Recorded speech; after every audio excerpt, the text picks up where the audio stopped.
Good evening, all. Welcome everyone for today's webinar. My name is Chirayu Kothari, and I'm a master's student at the Department of Civil Engineering, the University of Tokyo. I will be facilitating today's webinar on study and work in Japan. We have expert presenters from different universities across Japan who will be providing you information on various English programs being offered. Before we get started, I request everyone to post their queries in the Q&A box and we will try to answer them during the presentations. Please do not use the chat box for your queries. Today's webinar is scheduled for 1.5 hours. We have an introduction session from Mr. Miyauchi, the Director of University of Tokyo India Office, followed by the presentation on the overview of study and work in Japan by Ms. Megumi Paul. We will then have the presentations from the representatives of Tsukuba University and Shibaura Institute of Technology. The session ends with the final talk by Japan Science and Technology. Total presentation time for each university is 20 minutes, which will be followed by the 10 minutes of Q&A session to be answered by university speakers in the panel. Without any further delay, I would like to invite Mr. Miyauchi, the Director of University of Tokyo India Office, to share his thoughts on today's session. I hand over the mic to Mr. Miyauchi. Thank you, Mr. Chirayu. And dear student parent in 7 countries, India, Pakistan, Bangladesh, Nepal, Bhutan, Sri Lanka, and Maldives. My name is Yasuyuki Miyauchi, the director of the University of Tokyo India office. I'm very happy to make presentation today. But first of all, I'd like to apologize. Originally, this session is scheduled on November 20th. It was postponed because of the technical reasons. I'd like to promise you, it will not happen never again. Today's session, the study and work in Japan, is sponsored by MEXT, Ministry of Education, Culture, Sports, Science, and Technology in Japan. The mission of this webinar is Introduction to Japanese University and assist you to work and study in Japan. Japan is very good country, I promise you.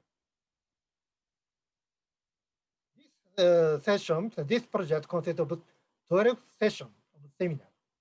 It already started from end of October to till February next year.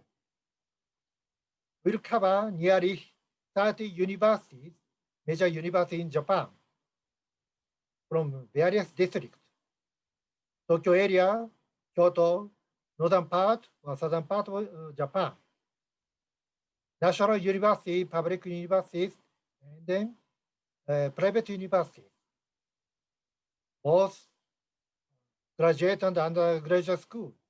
Also, we invite the governmental organization under MEXT.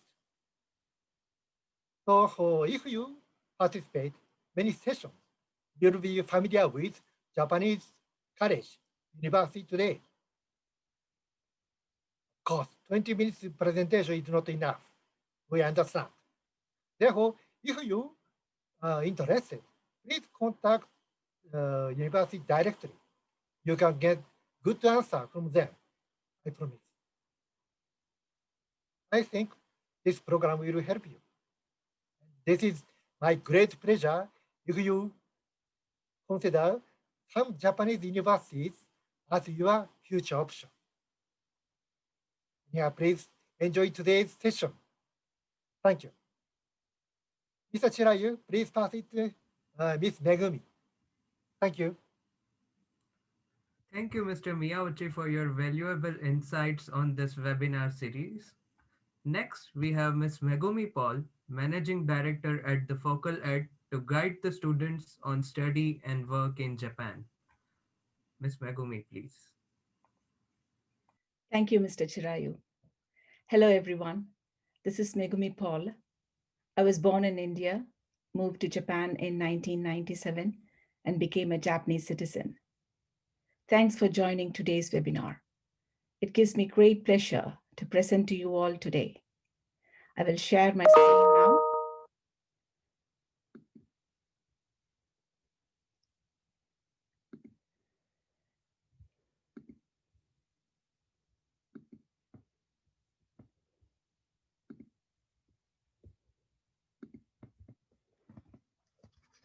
I will briefly explain why Japan is the rising magnet for foreign talent for higher education and work.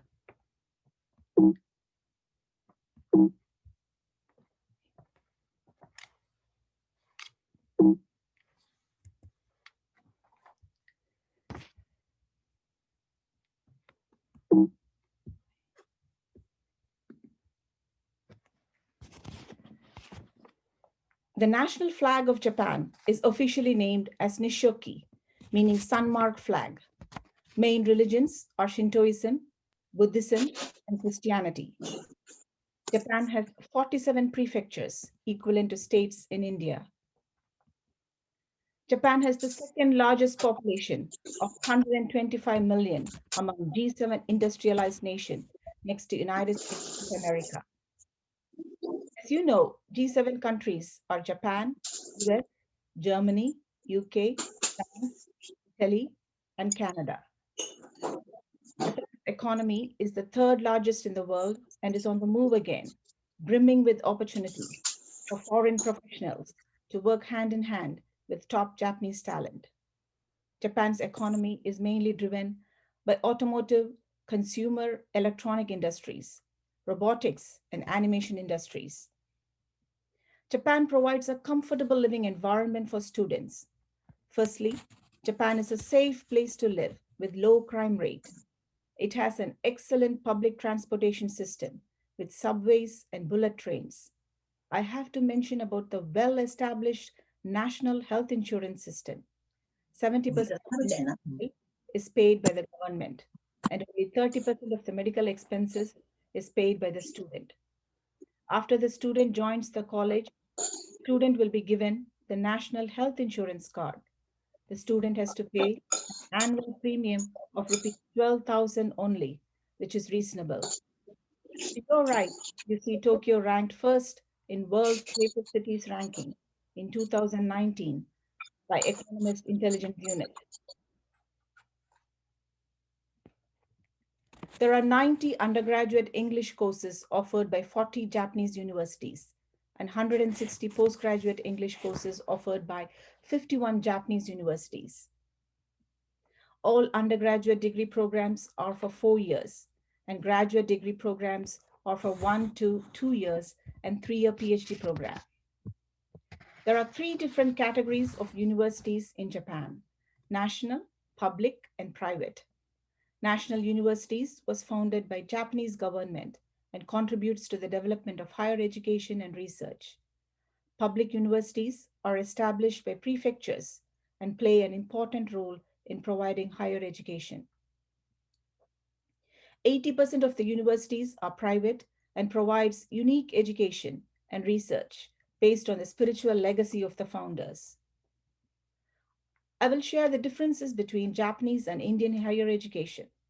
The Indian education is focused on theoretical studies, whereas Japanese education focus on the basic knowledge of a specific field of major. Japanese education provides an opportunity to understand various diverse foreign cultures, society, and nature, whereas Indian education focuses on global trends. Also, Japanese education gives importance to develop communication skills, logical thinking, problem solving, and apply these skills to solve new issues. Japanese universities offer world-class facilities with cutting-edge technology, ideal for educational research and international activities. They provide sophisticated libraries with excellent workspace for self-study, group discussions, co-curricular activities, for teamwork. Dormitories provide students a peaceful atmosphere for a well-balanced academic and personal lifestyle. Here we will compare the tuition fees and living expenses of US and Japan and about scholarships. Tuition fees in Japanese public universities is rupees 4 lakhs per year versus rupees 22 lakhs in US public universities. Tuition fees in Japanese private universities is rupees 12 lakhs per year versus rupees 37 lakhs per year in US private universities. Japanese college tuition fees is one third of US college tuition fees.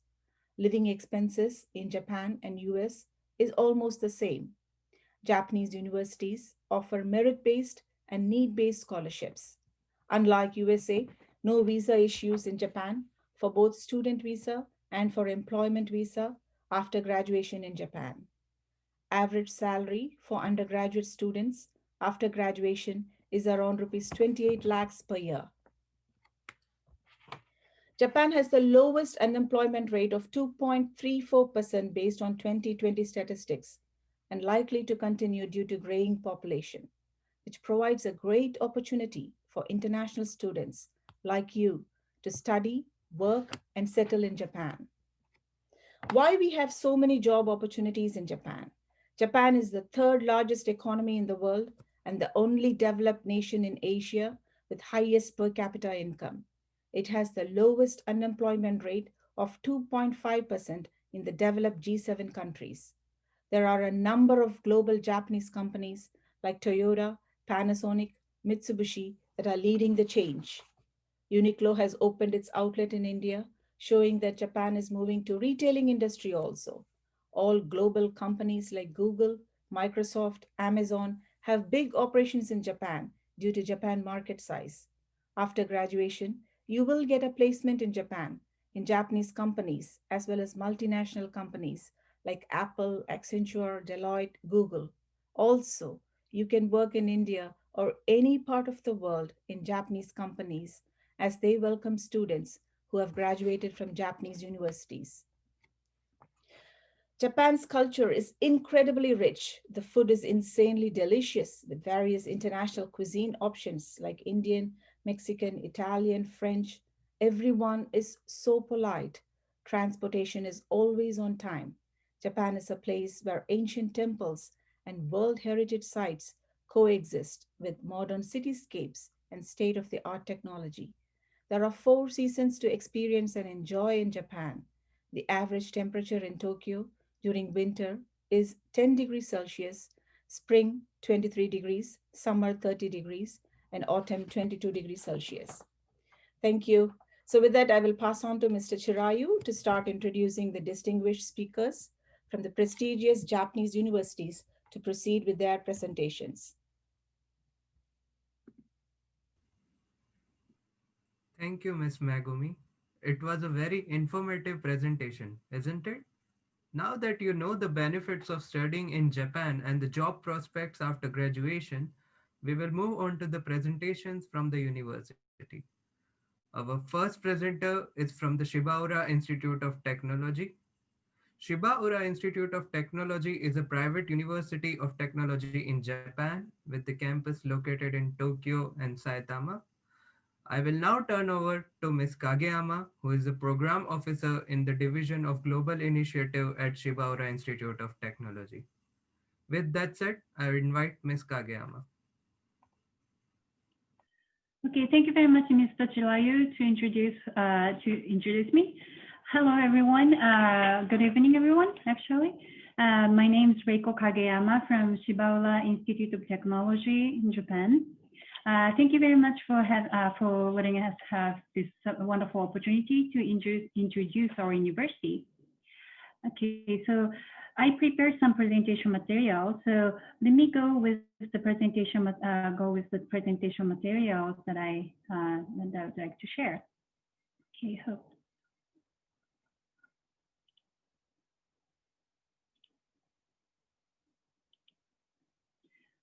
hope you can see this. Let's see. Okay, is the screen clear? Is it shared? Yes. Okay. Okay, so first of all, Our university is Shibaura Institute of Technology, located in Tokyo, Japan. We are called as SIT as a short. Okay, so let me go through the introduction. Okay, our mission statement is nurturing practical engineers who learn from society and contribute to society. SIT aims to foster scientists and engineers who can contribute to the sustainable growth of the world by exposing students to culturally diverse environments where they learn to cope with, collaborate with, and have everlasting friendships with fellow students from around the world. And the picture on the right is our founder, Dr. Shiro Arimoto. He established SIT when he was at age 32 in 1927. He was very young when he established this university, but he was very concerned about the Japanese future. So that was the biggest motivation that he had when he established it. And our campus locations, we have 3 campuses. One in Toyosu campus, and Omiya campus in Saitama Prefecture, and the last one is Shibaura campus. Toyosu campus is our main campus. This is how it looks, and we are located. This main campus is located in the center of Tokyo called Toyosu. And the next one is Omiya campus, which is located in Saitama Prefecture next to Tokyo. It's not in it's not in Tokyo, because it's on the countryside. It's a very beautiful campus, and many students actually like this campus, and I like this campus a lot too, especially in the springtime and fall, autumn time. And the last one is Shibaura campus. So this is also located in the center of Tokyo. This is a very small campus, but we keep this campus because this used to be our main campus, and this is where our original place. So we keep, even if it's very small in size now, we keep this campus as the original place. We have about 9,000 students in total in undergraduate programs and graduate programs. We have about 8,000 students in undergraduate and 1,000 students in graduate programs. Field of study. We have 16 departments in 3 colleges and 1 school in undergraduate program and 1 graduate school. As our university's name indicates, we cover most of the engineering and science field. And we have 7 courses in master's program and 2 courses in doctoral programs. Even the number of graduate school seems smaller than the number of the undergraduate departments. Each covers most of the each course may consist of multiple departments. And again, we cover most of the field of science and technology. We cover electrical engineering, material science, mechanical engineering, mathematical science, biotechnology, and design, and then architecture and civil engineering. And next is internationalization. We've been emphasizing the internationalization of our university. And in 2014, we were chosen as a top global university project. Japanese government chose 37 universities to be role models for the globalization of Japanese educational institute. And we are very proud that the SIT is the only private science and engineering university in Japan to receive federal funds for this project. And ever since we were chosen in the project, the Japanese government funding project, this is the number of the students who are going outside, and then also we accept the students from all over the world. And ever since 2014, when we were chosen as a top global university, the number of students going outside, and then also the number of the students to accept our university has been very, very enhanced. Sorry. And this is in the countries that the students where they are from. The number of students, international students, have been have been increasing a lot, and many of them are from Asian countries. We count many students from China as the top number, and followed by Thailand, students from Thailand, South Korea, Malaysia, Taiwan, Indonesia, Brazil, Vietnam, India, Sri Lanka, and goes on. And then actually, we counted only a little bit over 10 countries here. We've been accepting many students from different parts of the world. Okay, next one is degree programs. From now on, I would like to share the programs that actually you can probably join when you are interested in our university. First of all is a degree program. Undergraduate, we have undergraduate program is we just launched this program called Innovative Global Program. This just started from this fall semester, and it's called the Innovative Global Program called IGP. This program is very unique as it's a research-based learning program. From the first year, students can join the laboratory-based research guided by a supervisor and multiple advisors from different fields. And in this program, it's very special as all courses are taught in English, which means that you do not have to speak Japanese to graduate from this program. And next one is a graduate program. The graduate program, more than 80 subjects in English in the field of engineering is covered. International students can acquire the master degree only in English upon fulfilling the requirements for the completion of the program. And actually, the QR code that you see on the screen is which will take you to the website, so you can probably see the details from the link there. And from here, it's kind of challenge, but let me show I'd like to share the video of the interview by the students who joined the Innovative Global Program, the new program for the undergraduate program. Hope it works.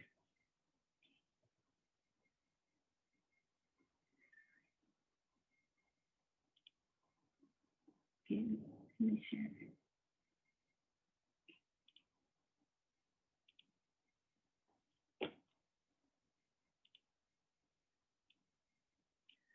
She's an Indian student. She's an Indian student. She just joined this program from this year. Hi, my name is Aksha and I'm from India. I'm in my first year in the IGP course at SIT and my major is computer science.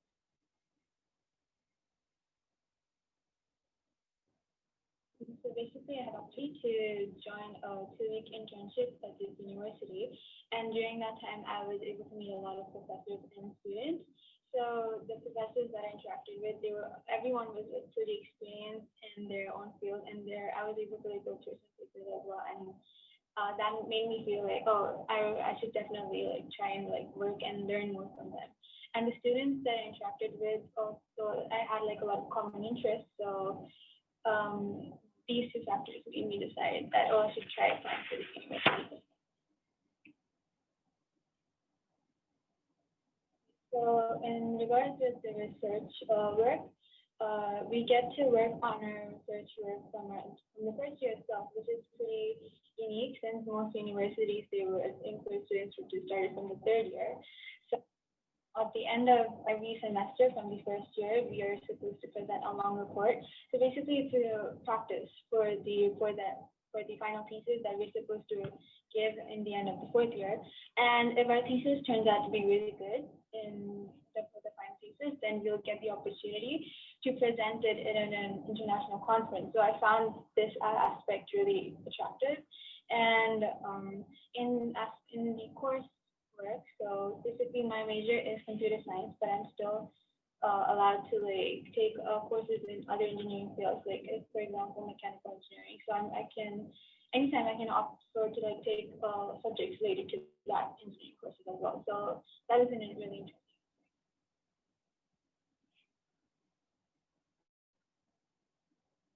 So as a person who has lived in Japan for a really long time, I can assure you that life here is very convenient, like from vending machines to convenience stores. Like, it's just made very convenient for the people here. And it's also a very safe country. And putting myself in your shoes, I would say that I would think that language would be a barrier. But in the case of the university, all the professors and all the people in the offices, like, and even like students, most of the people are fluent in English, so within the university, that should not be a problem. But I guess if you're like a foreign student living in the dormitory, or like when you have to interact with people outside the university, that might be a problem. But you do not have to worry about that, since the university is like offering like Japanese language courses. So it should not be very difficult for you to pick up the language. In your engineering field, Japan is a very ideal country to just like study or like work in, since there are a lot of opportunities. And even if you're like not sure about what you want your specialized field to be, but you know that it's going to be something in engineering, then IGP is ideal, since you have freedom to explore all the courses for like in your first to like fourth year. So yeah, I look forward to meeting you guys at SIT. Okay. Thank you very much for listening listening the program.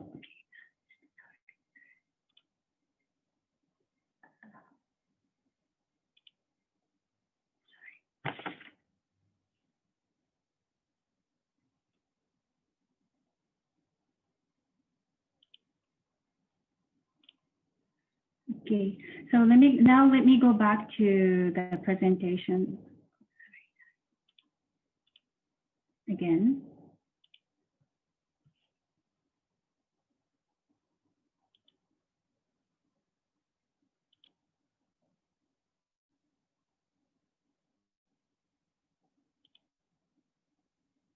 Oh, sorry, so for some reason it went back to the top page. Sorry about that. But actually, that was the interview with the Indian students who just joined SIT, and she found our university very unique. The program, especially the program, very unique, and she really liked it, like that program. Especially the laboratory part is probably the best part. So if you are interested in, please visit this website. And next one is the exchange programs. These are the programs for the university students who are who are joining who has a home university. We have two programs to offer. One is course taking sandwich program, and another one is a research exchange laboratory internship program. The first one is a course taking sandwich program. This is for the both undergraduate and the graduate program and graduate students. The duration is 1 or 2 semesters. You get to stay a half a year or whole year. Sorry. The spring semester, sorry about that. And the duration, our academic calendar spring semester goes from April to July, and the fall semester goes from September to January. And you get to have a scholarship opportunity if you're qualified. And application period is if you want to join the program, start program from fall semester, we accept applications in April. And if you are interested in joining from the spring semester, you get to join. You get to apply from October to 1st to 31st. And next one is a research exchange laboratory internship program. This is a research, the main activity of this program is a research activity. You will conduct research activity under the supervision of the SIT professor. And the eligibility is for the junior, senior, and the graduate students. This is because it's a research exchange program. The students, we expect the students to have a basic knowledge about how to conduct research work individually. and then also you should have the basic idea of what you're doing in the research field. And duration is very flexible. You can start from 8 working days to up to 1 year. We just put the number 8 working days, but I don't think the research work can be done, can be completed in 8 days. But this is just the minimum number of days that you can you can start from. And we also provide a scholarship opportunity for this program as well, if you're qualified. And an application period is more flexible for this, as when the sandwich program only has 2 times of a year for the application period, we accept 6 times a year. We accept application 6 times a year for this program, because it depends on the months when you want to start the program. Because it's a research exchange program, upon your application, you need to find professors or the field that you would like to take a research job. From our website, you get to find the professor or the field that you'd like to join. And if you if you type in, you get to find, for example, if you want to do the robotics, you can just type in robotics here, and you will find the name of the professors that you might be able to get supervised by. Okay, so why exchange program? Okay, so because the benefit of this exchange program is that while you're staying as a home, while you're a student of your home university, you get to study and experience the culture and study environment at the university in Japan with the role plays. Because we only the students need to pay 30,000 yen for the registration fee, but no further fees will be required for the students from partner university students. And then you get to, but especially by the research exchange programs, you get to broaden your knowledge by learning from the different perspectives in your field. Okay, so this is probably the most important concerns that you may have. Because we are located in Tokyo or Saitama area too, but we are located in that quite expensive area. This is probably the minimum of cost of living in Tokyo. We put the housing is probably the most part that you may have to pay. We put 43,000 yen, but this is probably the minimum. It depends on the accommodation that you choose, and some students find a cheaper place or the more expensive place. Some students stay with their friends or something like that. So, but we just think this is the minimum and probably the average of expenses that the students will will pay. Okay, so this is the end of my presentation. If you have any questions, please contact the email that shows on the screen, or visit us at our website. Thank you very much for listening. Okay, let me get back to Mr. Chirayu. Thank you, Ms. Kageyama, for your comprehensive presentation about various programs at Shibaura Institute of Technology. I would like to pick up some of the questions from the audiences, and if you have any questions, please please put it in the Q&A box, and we will try to answer them. So first question I would like to pick is, are SAT scores considered in the admission process? Mm-hmm. Are the SAT scores considered while during the admission process? SAT? No. You mean for the degree program? For the degree program, we don't really concern the scores of SAT. We have our original way for the original admission process. Okay. Do you have management courses in English? Management? No, we don't have a management courses. We used to for the graduate program, but not anymore. Sorry. Mm. For the undergraduate student, is TOEFL or any kind of external SAT exam are required? Uh, for undergraduate students, is Mm-hmm. SAT or TOEFL required? Oh, you mean the SAT, SAT? Yeah, SAT Uh, and TOEFL. uh, TOEFL, no, not TOEFL. No, we don't concern TOEFL score, the TOEFL score or SAT, SAT score. Okay. There are some program specific questions. Would you like to answer any of the questions in the Q&A box?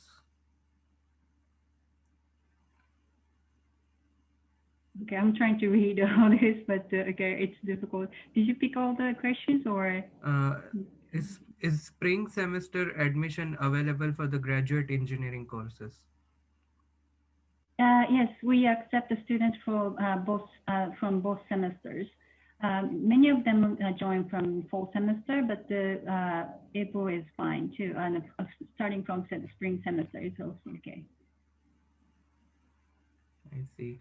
As you have mentioned in your presentation, there is a T-web for finding the Hmm. professor. So all the questions which are related to the specific area or field of study, you can check the professor's profile there at the T-web.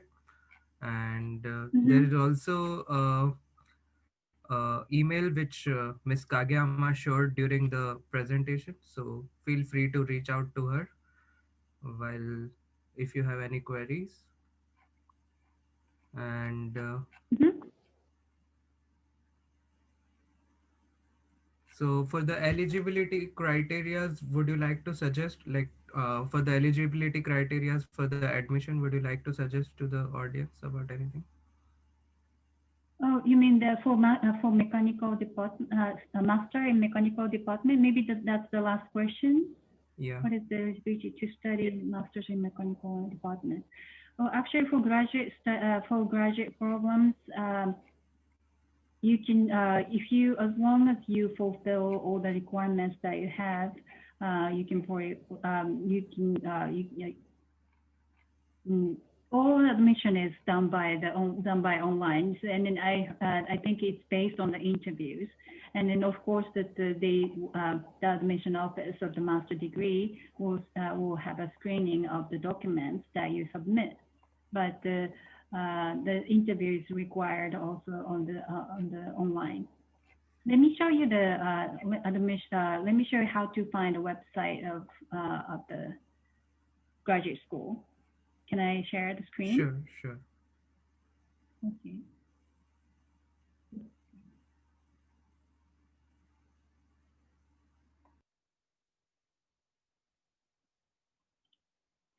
Okay, you probably see the top page of our university. If you Google it, you can probably find it will take you to this top page. And then when you go here, you go to you go to study at the SIT. Then, well, you will find lots of different courses like exchange programs, the course taking sandwich program or research exchange that I just showed. And then here's the graduate school program. So if you go under the graduate program, okay, general entrance, you will find the general entrance examinations or the FAQ. FAQ is probably the best place that you should visit when you have a queries. Okay, let me go to the general entrance examination for master degree. And you will find this eligibility like criteria and in details from here. So you can go through all this website. And if you have any queries, you can always ask questions directly to the graduate school section, because international office is a little bit we operate the same. We act as we have the same role, but the graduate school section has more details. So if you have precise questions about how to enroll or how to make the applications, you should contact directly to this graduate school section.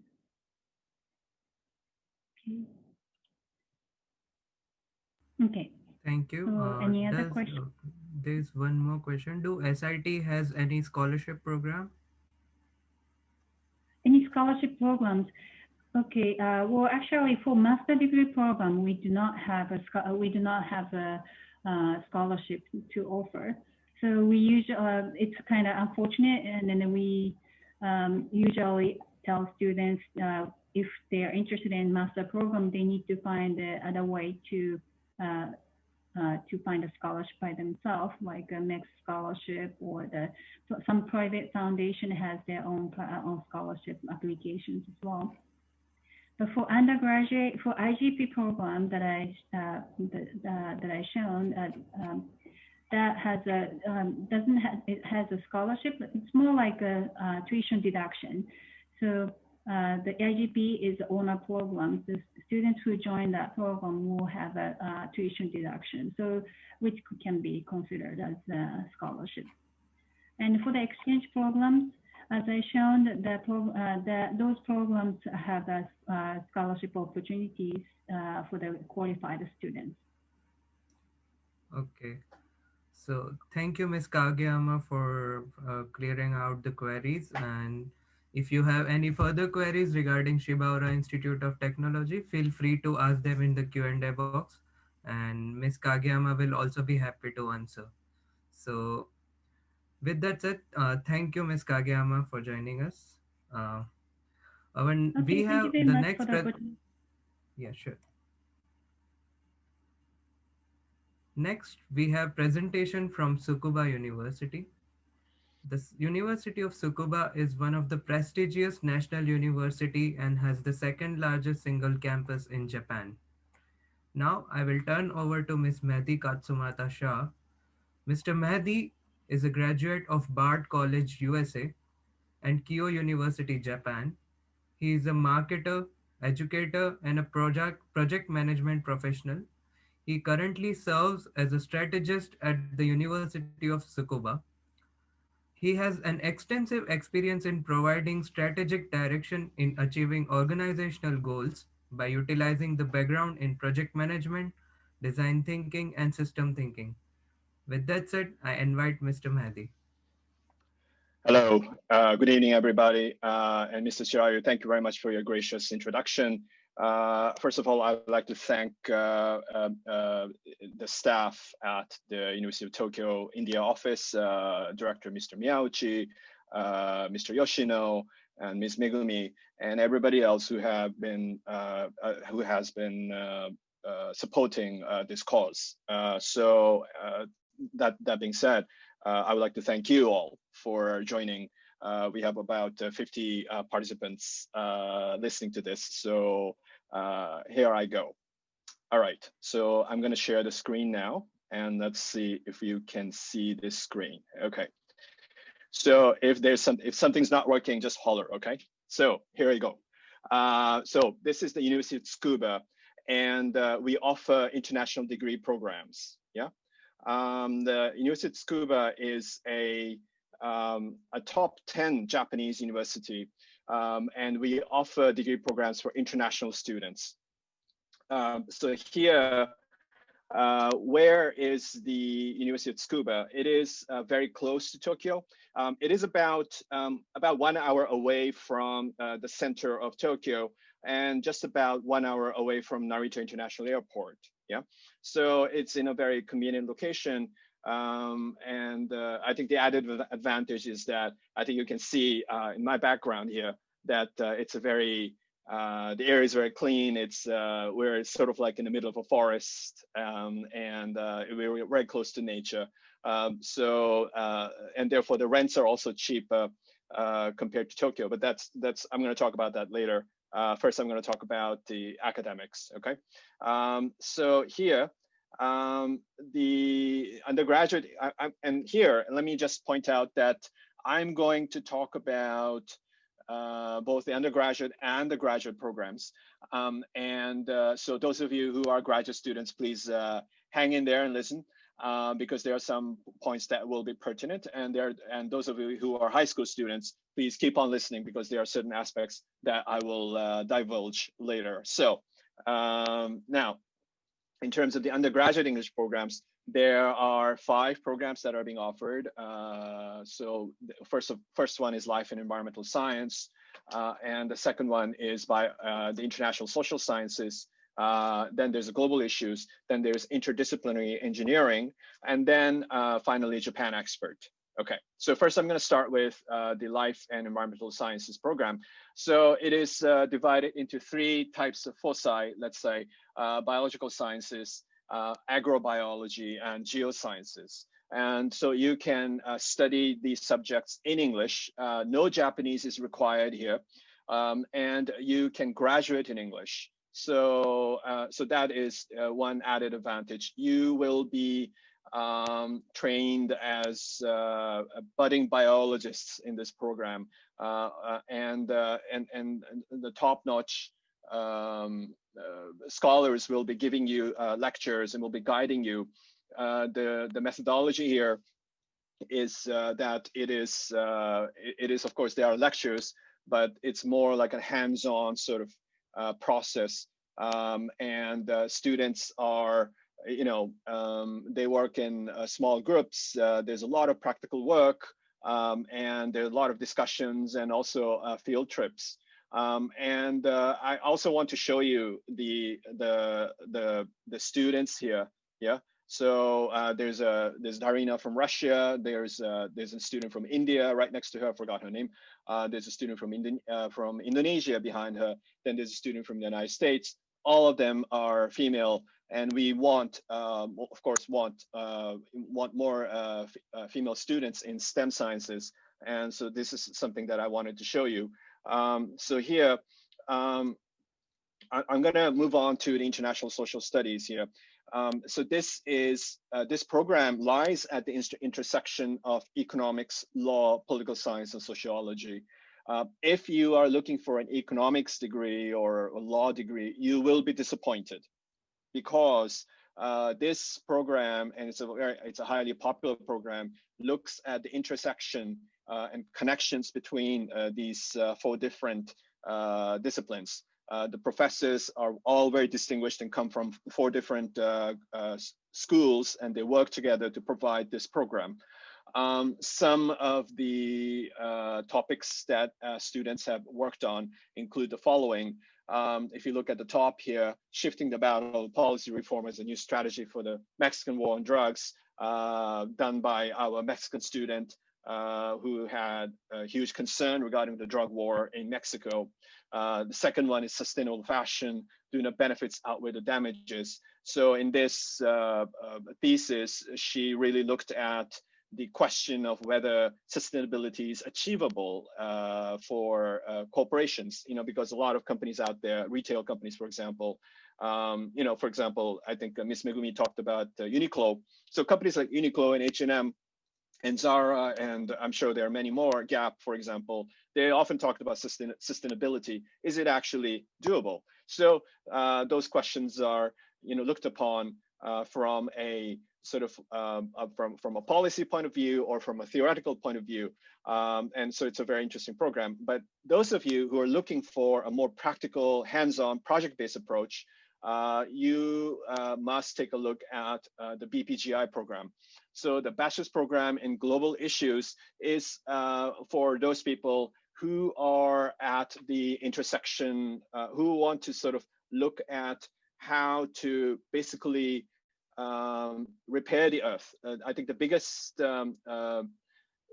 need in the future would be the need to protect the environment, to protect the earth from environmental damage. And so here we have these 4 different, disciplines that interact with each other and create this program. Here, the guiding light, or lights, shall I say, are the 17 SDG goals. I'm sure you've seen this this poster out there in schools, in different universities, for example, or even out on the street. And so this is a goal set forth by the United Nations. And this is to be finished by 2030, but I'm sure that they will roll out another set of goals by then. And so there will be an added need for governments around the world, for even multinational corporations around the world, to come up with human resources that could tackle such problems, such issues. Students work on PBL style courses. And here the student, if you take a look at the whiteboard here, it says effective measure of utilizing vacant area. So again, they're looking at urban policy or urbanization issues. These are some of the topics that students have worked on. Other than that, for example, analysis of economic reasons for illegal wildlife trade and its impact on biodiversity loss. Okay, everybody, what is the biggest issue that we're facing right now, all of us collectively? And I think the answer is COVID-19. Why did this, or how did this, how did we get here? What happened, or what are the series of events that led to this? And many experts do agree that that is due to environmental destruction. The fact that large animals, predatory animals, have been killed for game or have lost their habitat, and therefore small game or small animals have landed into wet markets, and that led to the spread of the virus. So this is a topic that I thought was really pertinent. This was done actually before COVID-19, but analysis of economic reasons for illegal wildlife trade and its impact on biodiversity loss. Anyway, I am going to now talk to you about interdisciplinary engineering. And here, I think that this is sort of like a running theme for our undergraduate programs, but also to a certain extent for graduate programs as well. I will explain later, but this is also a collaboration between 4 different departments, departments of energy, robotics, modeling, and materials engineering. So professors from these 4 disciplines have gotten together and are providing this, this amazing course. And I'm going to illustrate the importance of interdisciplinarity with an example. Take a look at the top right corner of the slide. It says here, development of conductive polymer or polyacetylene. And this was a research project worked upon by Professors Higa, McDermott, and Shirakawa. And Professor Shirakawa, by the way, was a professor of Tsukuba. And they all came from different disciplines, and they worked together. And thanks to this, we have smartphones today. We have iPads. We have touch screen interfaces. And without this technology, we would not have had. Without this research, we would not have had this this technology. So this sort of like interdisciplinarity is becoming increasingly necessary in this age. Here are some examples of undergraduate research. Top left, you are looking at a Japanese version of Iron Man, but unfortunately this doesn't fly and it doesn't shoot missiles or anything like that. It's more for carrying heavy objects, but also it is connected to a supercomputer, and it exchanges information with it, and the supercomputer is used to process heavy data, big data, and it is used for helping people who are paraplegic to learn how to walk again, or learn how to walk for the first time. This is an example of interdisciplinary engineering. Anyway, these are some of the major topics that students have to study. And again, if you're looking for a computer engineering program or just civil engineering, you will be disappointed, because this calls for an interdisciplinary approach based upon societal issues, societal problems. So engineers have to learn how to work collectively and individually to solve societal problems. That is the theme of this amazing program. Those of you who have been studying Japanese, I'm sure that there are very few of you out there, but if you're listening, so this is a program for people who have already achieved intermediate level Japanese. If you have N3 or N2, you know what I'm talking about. Those who have studied Japanese, you can apply for this program. This is a little bit more intensive. It comes with a 6-month intensive Japanese language training program, and then you can enter these 4 different areas after you pass the 6-month course, and you sit alongside native Japanese students to get the degree. This is 139 credits as opposed to 124 credits, so you have to work really hard. But it is again, more opportunities are bound if you get through this program. So the students, are exposed to research-driven classes. This is the big difference between us and, let's say, other universities such as Waseda or as AIU or APU, in the sense that our professors, their primary focus is research, and they train students to do research. And for example, engineering life sciences programs have a strong focus on practical lab research. We came up with this thing called ARE, which is that undergraduate students, really just people who have gotten out of high school, who are still 18, 19, 20, can apply for grants, and they can get $300 or $500 to spend on projects that they are really passionate about. So this is a very sort of an example, and a unique example of how we, the way we look at young people. Japanese language training is required, though, even though it's not necessary to get into the English programs. And you can even start learning now. The Tsukuba University's linguistics department, applied linguistics department, is very well known within the country for providing excellent Japanese education. So all these, this application and this website are provided for free. So you can start studying now. You have to study, like you have to take at least 4.5 credits worth of Japanese language education during your 4-year course. So the destinations, 80% go to masters, 10% work, 10% do other things. Students have gone on to Yale, they have gone to University College London. We have a Ugandan student recently who got a free ride to go to University of Oxford, and companies that students have gone on to have included Asahi Kasei, Olympus, the camera company, Phonak, and so on and so forth. People, the 10%, the final 10% have created their own companies. So anyway, please turn on your QR code reader and read this, and jump to our site, and please keep looking on. Unfortunately, if you are looking for this year, then it's a little bit too late for undergraduate students. But if you are in the 11th year of your high school education, then for next year, please consider this. We will, but if you're looking for a global issue, if you're interested in global issues or Japan expert, there's still time. And we will do applications during March and April. Okay, so this concludes my undergraduate part of the presentation. I'm going to move on to the graduate schools at University of Tsukuba. Here, there are 3 key features here. And the first one being that this is a science city. It is modeled after Palo Alto, California. We have the top, we have basically all the top research institutes situated in this city. The city is about 225,000 people strong, and it's the fastest growing city in Japan. And it houses all these research institutes.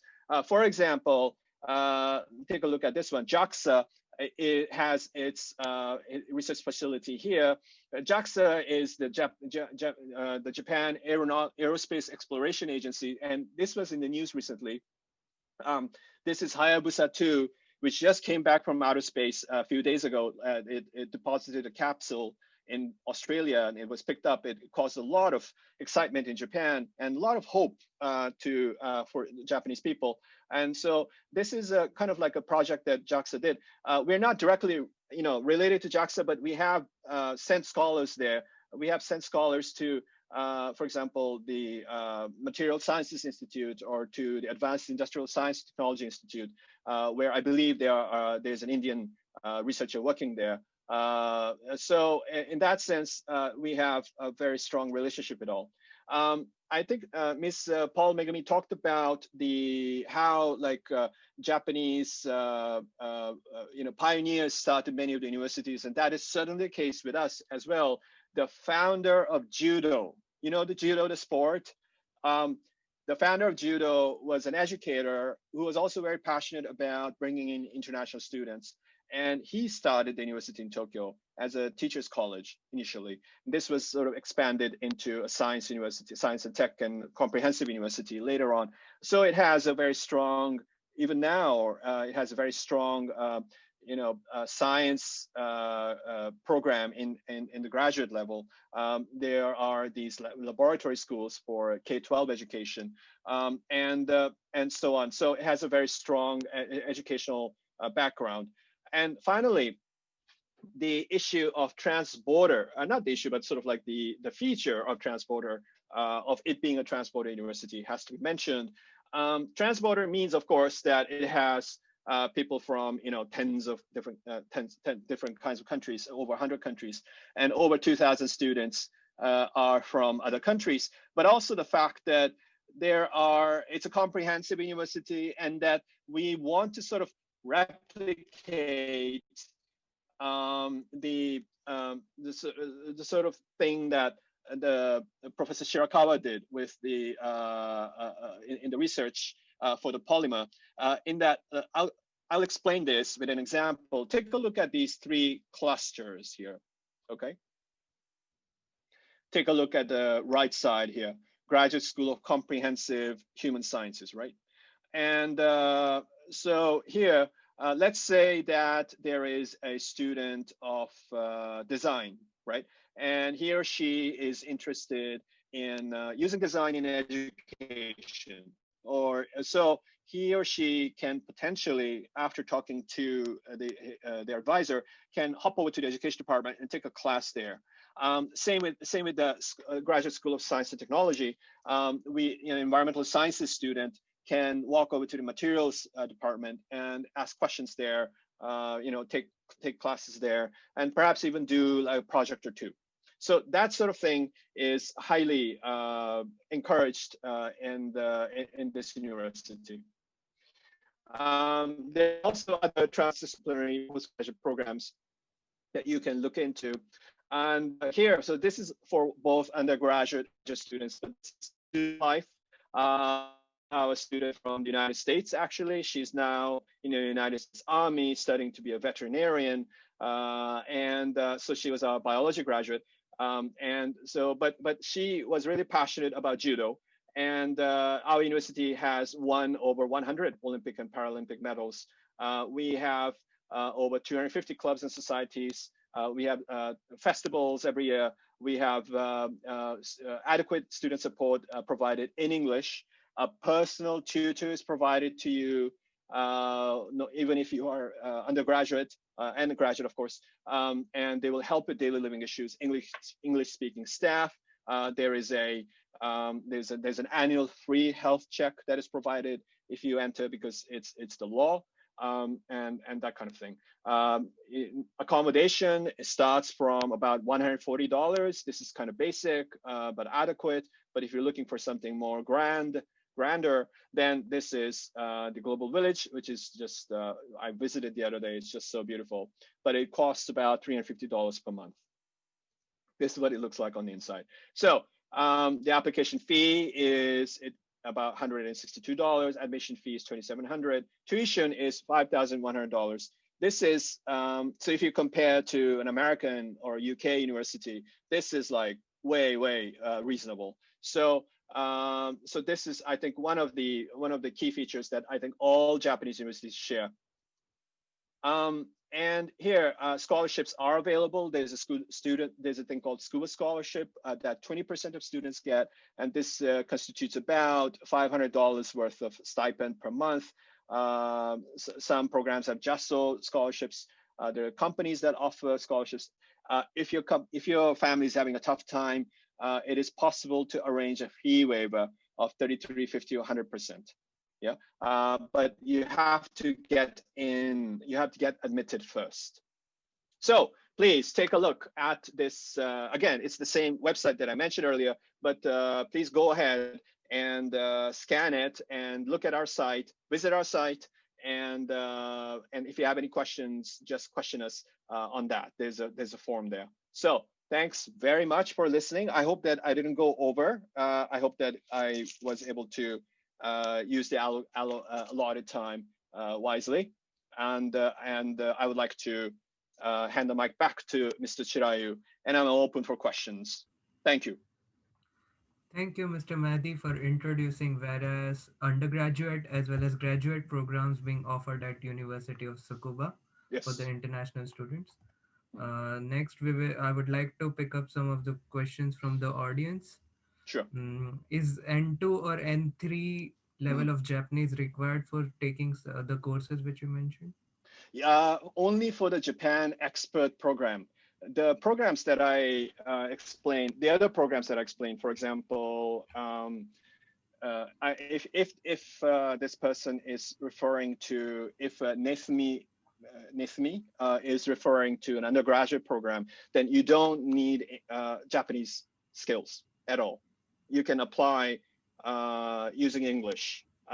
You do have to show your English scores though, but you don't have to show your Japanese skills. But if you're applying for a Japan expert program, which is specifically designed for Japanese learners, then of course you need to show Japanese capability. But that is also waived this year because of COVID. So it's close to impossible to take less tests right now in JLPT tests in India at this moment. So that requirement is waived, and so if you are applying for Japan expert, you can still just do it via interview. Yeah. Next question is from Sahil. I'm really interested to join Tsukuba University, but could you please elaborate more on the graduate in agricultural science? Sure, sure. I think that's a very good, and we provide this in English. And I assume that you are a university student or you have finished a degree. You have to have 16 years of education. I would say that go to the website, just look it up. It's very easy. Go to University Tsukuba website or look at the QR code that I sent. Maybe you missed it, but the program is certainly offered in English, and there's the requirements for graduate schools are different for different schools. So you'll have to take a look into it. But it's yeah, it is. We have many international students there, and some students have also collaborated with the National Agriculture Research Center, which is situated in Tsukuba City. So I totally recommend it. Could you please throw us some more light on the scholarship given to the students at Tsukuba University? Yeah, of course, it's not very extensive because it's already, in terms of a global standard, it is already very reasonable, the tuition fee. But for example, I'll just show the slide again. Is that okay, Mr. Shirayu? Yeah, sure. Okay, so I'm just going to share the slide again. And yeah, so this is the extent of the scholarship. I would say that the second one, is the JASO scholarship, is kind of very selective, or it's very competitive. The Tsukuba scholarship is it's basically like 2 out of 10 people get it. So it's and it will cover about 60,000 yen, which is about 500, nowadays $550 per month. And then I think almost all students have gotten some kind of fees waiver. So once you become a student of University Tsukuba, then they will do their best to make sure that you can get through the program. So So this is something that you kind of have to, sort of go into the website and take a look into. I also recommend going to the JASO website and doing some research on your own regarding scholarships that could be available from outside sources. So yeah. Next question we have about the prerequisites for the undergraduate English programs. Do we Sure. need to give SAT or TOEFL? Sure. Um, if you have attended an English medium school where obviously it's an English medium school. For example, if it's an IB school or it's a I don't know if it's an O level or A level kind of school, and the school is known to be an English medium, 100% English, then we don't need to take a test. You do need to show your transcripts from 3 years before. And if you're a high school student and you haven't, of course, you're in school, so you haven't finished the program, you can send in the expected score. So the past 3 years and the expected score. In terms of SAT, the SAT was waived this year. And in general, it is not a requirement. But if you have it, if you have scored highly, do send it. If you have scored badly, hide it under your bed. Don't send it. But do send your excellent high school transcripts because we are looking for good students, the best in the world. So, but for some reason, you don't have it yet, or you were not able to take it, or you didn't do so well, you don't have to send it. Thank you.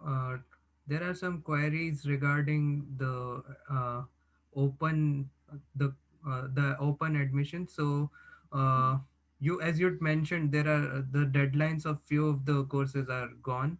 So Yes. would you like to tell us about the programs which are still available to be applied? Yeah, it's just that the university is very extensive. It's very large. There are many departments. They have their own deadlines. So I have not been able to memorize the deadlines of all schools. So you'll have to go to the website to take a look.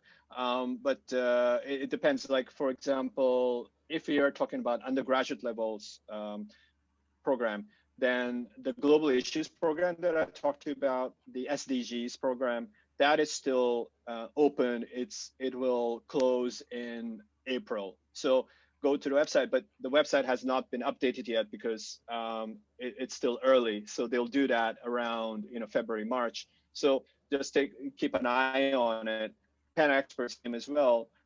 If you're studying Japanese, if you want to, but it's not N1 native level Japanese, then you should go for the Japan Expert. So that is also available for March, April. So if you are a graduate student, and depends on what you want to study, of course, it's a little bit tight because today is the 9th. For example, the Life Environmental Graduate School, I know that one, they will close in 9 days. So I think that it's a little bit difficult to do that, because we were supposed to have this webinar, I think a few weeks ago. So I thought that it'll be perfect for that. So again, like we are kind of late in that sense, and I would say that just go to the website, check out the program, see if it's taught in English though. Just check and see if it's taught in English first. So because most programs are taught in Japanese, some departments offer in English, many don't, because for example, the humanities, it's in general in Japan, humanities is kind of weak in terms of providing English language courses. Sciences are much better. Thank you, Mr. Mahdi. I hope Mr. Mahdi has cleared most of the queries. And if you have any further queries, as Mr. Mahdi mentioned, please visit the website and try to contact them. They will be happy to answer all your queries. So with that said, thank you, Mr. Mahdi, for joining us. Thank you. Thank you very much for your time. And I would like to wish best of luck to everybody in your search for university. And I would like to thank everybody for the opportunity. Have a good night. Thank you. So, this brings us to our final session from the Japan Science and Technology Agency. The JST is a national agency that plays a central role in Japan's science and technology plan. The agency offers various opportunities for the students. Now, I hand over to Mr. Yuji Nishikawa. He is currently an advisor for international relations and cooperation at Japan Science and Technology Agency. Mr. Nishikawa, please. Okay, good afternoon or good evening, I don't know. But anyway, my name is Nishikawa. I was in New Delhi for 3 years until 2018. And today I'd like to introduce some program, which invitation program to Japan for a short time. So if you haven't been to Japan before, maybe you may have a chance to come to Japan by our program. But so I'll show you our slides. This program is called Sakura Science Exchange Program, and then Sakura Science Plan, in short, SSP, we call it. So this JST is a research funding agency, and also we do human resource development in science and technology. And this is a 100% government agency under the Ministry of Education and Science and Technology. And our annual budget is about 1.2 billion US dollars. Huge program we carry out every year. And we have an office in New Delhi. We are this is a joint office together with the University of Tokyo. This is JST, this is University of Tokyo. We have a common office here in New Delhi. And then we do the joint research program. Just pick up the program with joint research program with India alone, only this time. So we have these kind of programs. For example, University of Tokyo with IIT Bombay, and University of Tokyo with IIT Hyderabad, and also Kyushu University with IIT Delhi.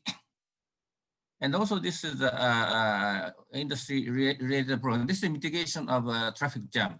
And so this is Nagoya Electric Works. This is the largest electric science, traffic science company in Japan. And then they work with IIT Hyderabad.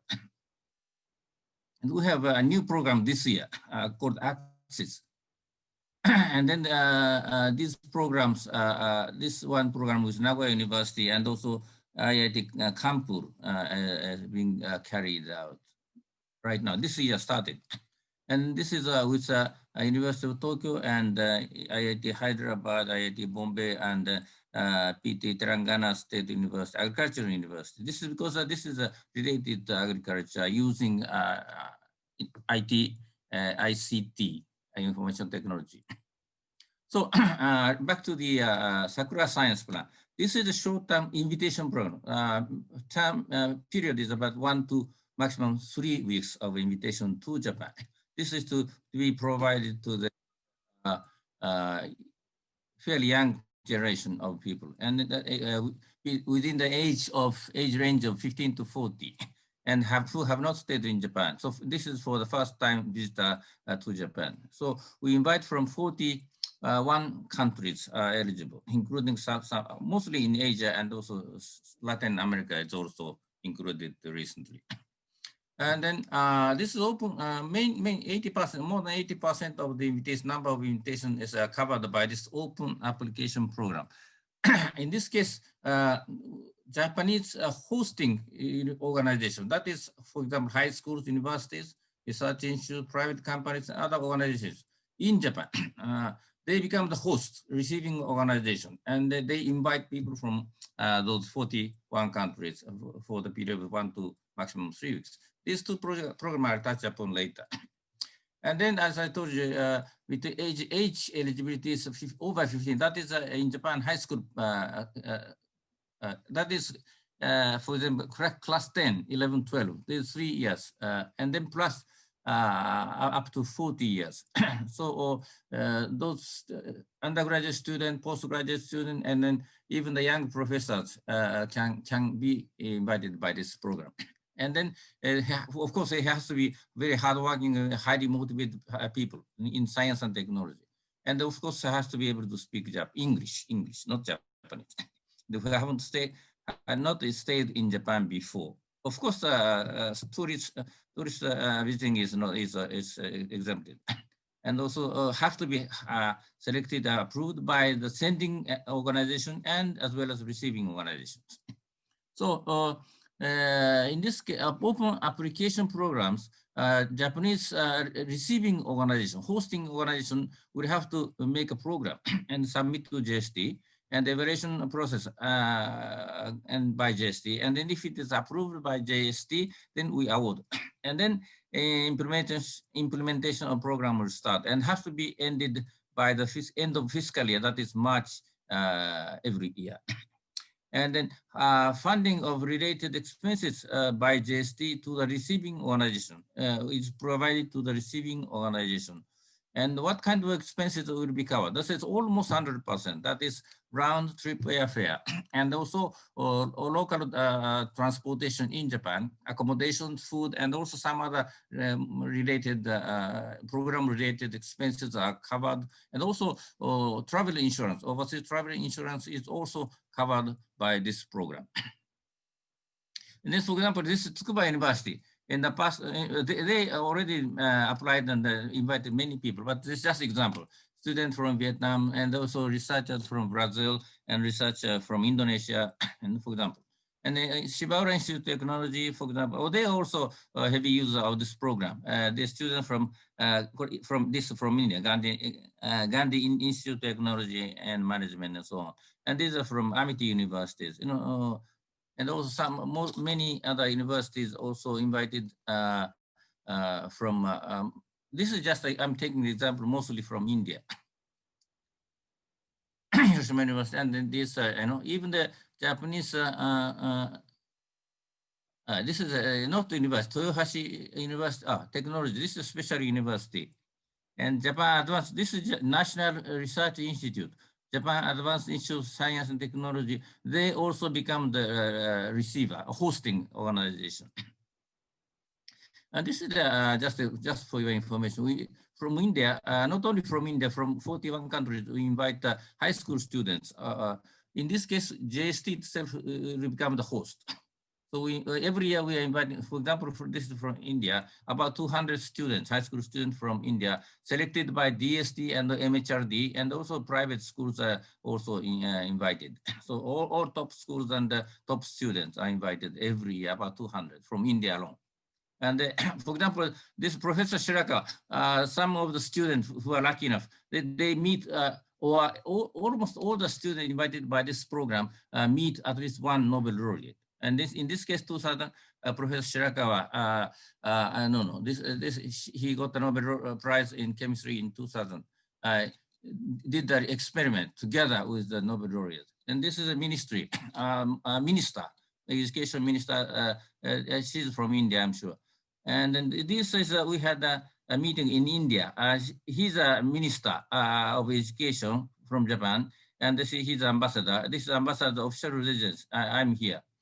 So this kind of exchange meeting is also available. And this is, we also invite government people or university professors as well. And this is the first, not the first, in 2019, about total 30 researchers and administrators from top IITs, 15 IITs and ISAs, 4 ISAs, and plus DST and MHRD. They are invited to Japan by JST itself. They meet Japanese university, people from Japanese universities. We had a India-Japan University Exchange Program, a meeting in JST here. And this is alumni. Whoever who comes to Japan by this program automatically become the alumni member of Sakura Science Club. And so, for example, in India, we had the first alumni meeting in 2018 October. This is a ambassadors, Japanese ambassadors official residence. We had so many people. And that time, main guest, chief guest from India, as I'm sure you know, Professor Vijay Raghavan, he's the principal scientific officer to the government of India. He was invited as a main guest. And also, this is the main coordinator we appointed main coordinator, was selected, not we, but this alumni members selected the main coordinator. Dr. Jitendra Chu, he's the assistant professor of ISA Pune. He became the main coordinator, or I should say president of the alumni. And other people also. Now, after the beginning, we had 4 coordinators, but now currently we have more around 10 coordinators in India. And then second alumni meeting was held in IIT Delhi this year, February 15, 2020. We were lucky enough to avoid COVID-19. That's that. That also ambassadors participate. I also made a speech here, and I'm here. And those people who have been to Japan by this program. Or about 100 people gathered. So our program is recognized by both government. So each year, the Japanese Prime Minister and the Indian Prime Minister is coming back and forth to Japan, to India every year. And they always in the official joint statement, Sakura Science Plan is always mentioned. So this is a total number from 41 countries so far since 2014. We have more than 33,000 people invited. And then top number is China, Thailand, India, Indonesia, Vietnam, Malaysia, Taiwan, Myanmar, and so on. So I hope every year, say right here, about 7,000 people are invited by this program to Japan. But of course, this year, due to COVID-19, so far 0. No invitation has been implemented so far. So we are doing it by online. And this is the top 20 university hosting universities in Japan. Just so, for example, Miyazaki University has invited over 700 people from 41 countries. Then Okayama University, I think Tsukuba University, Shibaura Institute of Technology also heavy user of this program. And Tsukuba, I cannot find Tsukuba, but Tsukuba is somewhere a bit behind. But still, Tsukuba is also a very heavy user. And also, both Shibaura Institute of Technology and Tsukuba University, they are main partner for our high school program. We send our high school students to those Shibaura Institute of Technology or Tsukuba universities, and also Tokyo University, and those top universities. We send those high school kids to those universities. And then we had just November 10th, very recently, we had the Japanese government, the Indian government has a joint committee on science and technology. I was also there. And then in this meeting, Indian government declared that they are going to invite some Japanese students to India, just like the Sakura Science Plan. So for those of you who want to come to Japan, I'd like, if you are a student, please speak to your teacher or principal or professor, your professor, to find a partner hosting organization, hosting university in Japan or high school in Japan. And then I request them to invite some students from your schools or universities. Then Japanese potential hosting organization will make application to JST. And then if you are lucky enough, you may be able to come to Japan for about 1 week to 3 weeks, almost free of charge. So I'd like you to speak to your principal or professors immediately. Okay, thank you very much. Thank you, Mr. Nishikawa, for explaining the Sakura Science program. Fun fact is, I was also a part of this program, and I visited Ritsumeikan University in 2017 from IIT Hyderabad. Oh, so, okay. Thank you, Mr. Nishikawa. Right. Thank you. As I said, the program was scheduled for 1.5 hours, and it's 9 p.m. in Japan. Thank you very much for sticking with us till the end. The session was enriched with the insights from various experts and the university representatives. Before I end this session, I want to share my experience with this webinar series. I have attended all the webinars, and each webinars come with a different program from various universities in Japan. So I request all the audience to attend such further sessions. Stay tuned and keep visiting U Tokyo India office website for the upcoming webinars. With that said, I will end the session right on time. Thank you very much for joining us.